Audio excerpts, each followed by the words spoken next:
Hi, we're coming to you from McCall Ace Hardware in Marysville, Ohio. And today, we'd like to talk about a common plumbing problem that we run into all the time, and that is sump pumps. Bill, you have a good example here of a sump pump that has failed. So tell us about that. Well, what you're looking at here is the float, and you can see the float is pretty badly scarred up. It's jammed on something on multiple occasions, and when it does that, if it jams down, your basement floods. If it jams up, the pump burns out, and again, your basement floods. Common problem.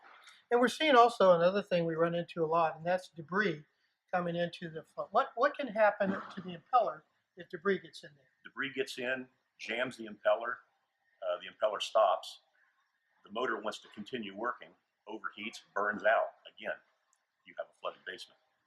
In our area of the country, a lot of people need to have a water softener because of the higher iron content in the water. So if you're in the country and you have a water softener, that discharge of regeneration is not put into the septic tank because it would cause problems. So a lot of times your builder would have routed that into the sump pump pit. And when that happens, Bill, we can see a real common problem here. Well, if you look closely, you'll see all this rust. The salt water corrodes the pump, breaks the rings down, breaks the seals down. Again, you have pump failure. So if we look inside a sump pit here, one of the things that we only want to make sure of as you're looking at it is do not have anything that can obstruct the float valve on the sump pit or debris in the bottom of your pit. What's a good idea to make sure this is free of things? You just need to check your sump pit every now and again. Make sure there's no little rocks, stones, concrete, any debris in there. Anything jams in the impellers, once again, I've said it before, it'll burn your pump out. And if you do have a water softener and it's discharging into there, what's a good idea in dry periods of time? Well, because the salt water is so corrosive, you want to take a hose and fill your sump pit with water every now and again to lessen the salinity, or buckets of water will do the same thing. Just something you need to keep an eye on. So a lot of times problems that are in your sump pump are caused from a failure of a check valve. The check valve is very important because it allows the water to flow in only one direction and not come back down into the pit, so you have to pump it again. You've got a good example of one where we can actually see it. Here's one you can actually see, and I'm just going to slide the screwdriver up in. Flapper opens when the pump's actuated. When the pump shuts off, it closes. So check your check valve.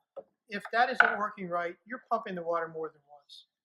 Now, regardless of everything you do to try to make sure that your sump pump is working well, you can still have a failure. This pump may have to work 100 times a day on a rainy day.